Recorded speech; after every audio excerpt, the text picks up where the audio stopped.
जी student, इस lecture में हम ये देखते हैं कि सिस्टम ऑफ लीनियर इक्वेशन के बारे में हमने पढ़ा कि system of linear equation with two variables अगर हमारे पास हो तो इस वक्त दो इक्वेशंस हैं, तो इसको हल कैसे किया जाता है और हल करके इसका जो सलूशन है वो कैसे निकाला जाता है। तो इसको हल करने के आप लोगों ने देखा होगा तीन मेथड हैं।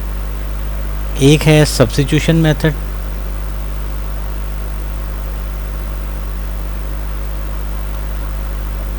सेकंड नंबर पे जो मेथड इसमें इन्वॉल्व है वो आ जाता है एलिमिनेशन मेथड,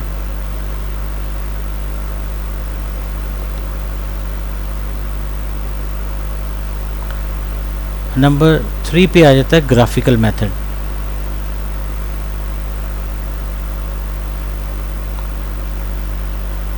ये तीन मेथड की मदद से हम लीनियर सिस्टम को सॉल्व करने की कोशिश करते हैं। तो इस वक्त टू वेरिएबल लीनियर सिस्टम एक हमारे पास मौजूद है जिसमें दो इक्वेशंस हैं। तीनों में से जो भी मेथड आप चाहें यूज़ कर सकते हैं। अब सब्स्टिट्यूशन मेथड और एलिमिनेशन मेथड ये ग्राफिकल तीनों ही आसान है और छोटे बेसिक लेवल पे ये बताए जाते हैं। इनमें से कोई एक मेथड मैं यूज़ करता हूँ। फॉर एग्ज़ाम्पल मैं सब्स्टिट्यूशन मेथड जो है उसकी मदद से इसकी वैल्यूज़ को कैलकुलेट करता हूँ। तो सब्स्टिट्यूशन का मतलब ये है कि दो वेरिएबल हैं, किसी एक वेरिएबल को किसी दूसरी इक्वेशन में यानी कि आप ये कह लें कि इसको इक्वेशन नंबर कह लेते हैं 1, इसको इक्वेशन नंबर कह लेते हैं 2। किसी एक इक्वेशन में से एक वेरिएबल को सब्जेक्ट बनाते हैं और उसकी वैल्यू को दूसरे इक्वेशन में इंसर्ट कर देते हैं। मिसाल के तौर पे ऊपर वाली इक्वेशन में मैं यहाँ से y की वैल्यू निकालना चाहता हूँ, तो मेरे पास ये इक्वेशन इस तरह लिखी जाएगी पहले, और मैं चाहता हूँ y को सब्जेक्ट बना लूँ, यानी y को एक तरफ कर लूँ। तो y उस तरफ ले जाता हूँ और 5 इस तरफ ले जाता हूँ, तो y उधर जाके पॉजिटिव हो जाएगा, 5 इधर आके नेगेटिव हो जाएगा। तो ये एक इक्वेशन हमारे पास बन गई। इसको मैं इक्वेशन नंबर 3 कह देता हूँ और इसको मैं पुट कर देता हूँ, पुट इन इक्वेशन 2।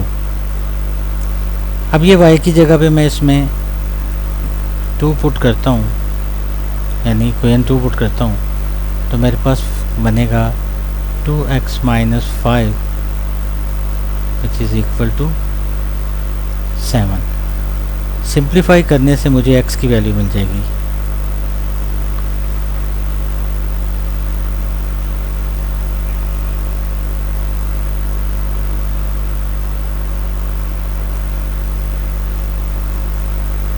ये बन जाएगा 9x, 20 उधर चला जाएगा,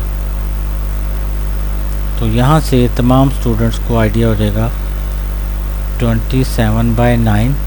तो फाइनल आंसर मेरे पास आ जाएगा x का 3। अब x की वैल्यू अगर 3 आई है तो मैं इसको पुट कर देता हूँ इन 3। अब मैं जब x की दिस वैल्यू को y वाली इक्वेशन नंबर 3 में पुट करूँगा तो मेरे पास y का आंसर भी आ जाएगा। ये बनेगा 6 minus 5, so y is equal to 1 आ गया। अब हमारे पास x के आम तौर पे सलूशन को इस तरह पॉइंट वाइज पे लिखा जाता है कि x की वैल्यू हमारे पास 3 थी और y की वैल्यू हमारे पास 1 आई। ये हमारे पास इस सिस्टम का सलूशन आ गया। सिस्टम चूँकि 2 वेरिएबल में था इसलिए आंसर भी 2 आपके पास आए हैं, x और y की दो वैल्यूज़। तो अब हमने क्या करना है कि अब ये सलूशन है इसका, अब ये सलूशन ये चेक करना है कि ये वाकई इसका सलूशन है या नहीं है। ये तो सिंप्लीफिकेशन करके हमने सॉल्व किया। अब मसला ये है दोनों इक्वेशंस में 1 और 2 में x और y की जगह पे 3 और 1 पुट करें, दोनों साइड्स को बराबर होना चाहिए। तो पहली इक्वेशन ये है 2x minus y is equal to 5। इसमें x की जगह पे हम पुट करते हैं 3, y की जगह पे पुट करते हैं 1 और देखते हैं क्या सिंप्लीफिकेशन करने से आंसर 5 आता है। ये बनेगा 6 माइनस 1 इज़ इक्वल टू 5 और 5 इज़ इक्वल टू 5। तो पहली वाली इक्वेशन सेटिस्फाई होगी है इस सॉल्यूशन से। दोनों इक्वेशंस होंगी तो हम इसको सॉल्यूशन मानेंगे। अब दूसरी इक्वेशन देखते हैं। x plus 4y which is equal to 7, ये हमारे पास होगा 3, y की वैल्यू हमारे पास है 1, तो ये बनेगा 3 प्लस 4 इज़ इक्वल टू 7, और 3 प्लस 4 चूँकि 7 होता है, तो यहाँ अगर मैं इसको फाइनली करूँ कि 7 इज़ इक्वल टू 7, इसका मतलब है कि ये वाले सोल्यूशन ने, ये जो आंसर निकला हमारा x की वैल्यू 3 y की वैल्यू 1, ये जो हमारे पास पेयर निकला, इसने दोनों इक्वेशंस को सेटिस्फाई किया। सेटिस्फाई करने का मतलब क्या है, दोनों साइड्स को इक्वल आना चाहिए। क्योंकि दोनों साइड इक्वल आ गई हैं, लिहाजा ये 3 1 इसका सोल्यूशन है।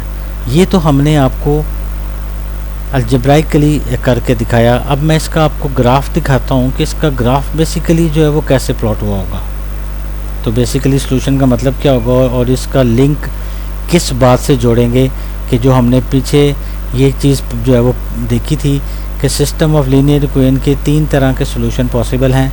या तो लाइन इंटरसेक्ट करेंगी, या लाइंस आपस में पैरेलल होंगी, या लाइंस के इनफाइनाइटली मैनी सॉल्यूशन एग्जिस्ट करेंगे। तो ये वाला केस जो है ये इंटरसेक्टिंग के ज़ुमरे में आ रहा है, क्योंकि सॉल्यूशन निकल आया है। जब एक सॉल्यूशन निकलेगा, सिंगल सॉल्यूशन निकलेगा, इसका मतलब है लाइंस आर इंटरसेक्टिंग।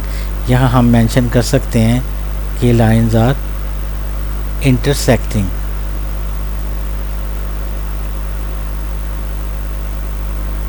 अब इसका हम आपको ग्राफ दिखाते हैं।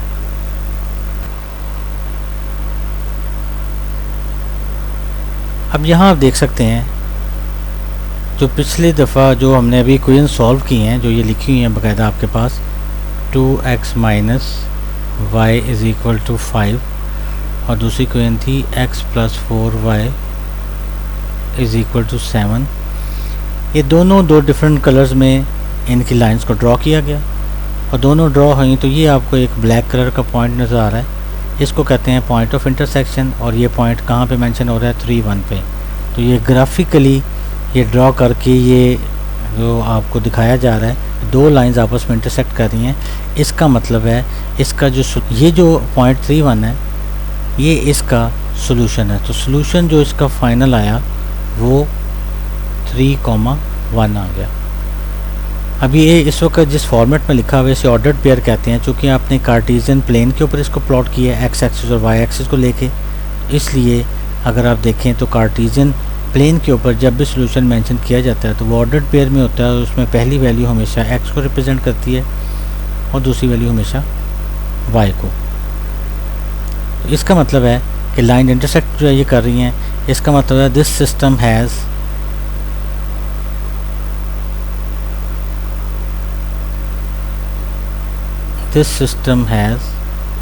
Unique solution.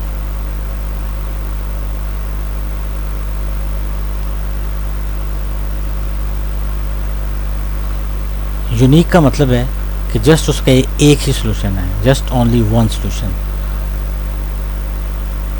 और इसका मतलब और वाज़ेह है, देख के पता लग रहा है कि लाइन जो है इंटरसेक्ट भी कर रही हैं।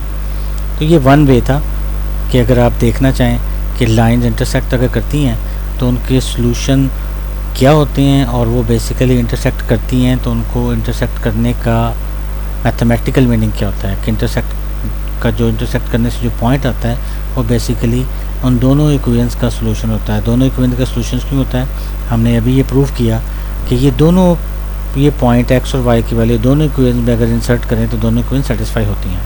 तो सोल्यूशन का ये मतलब होता है।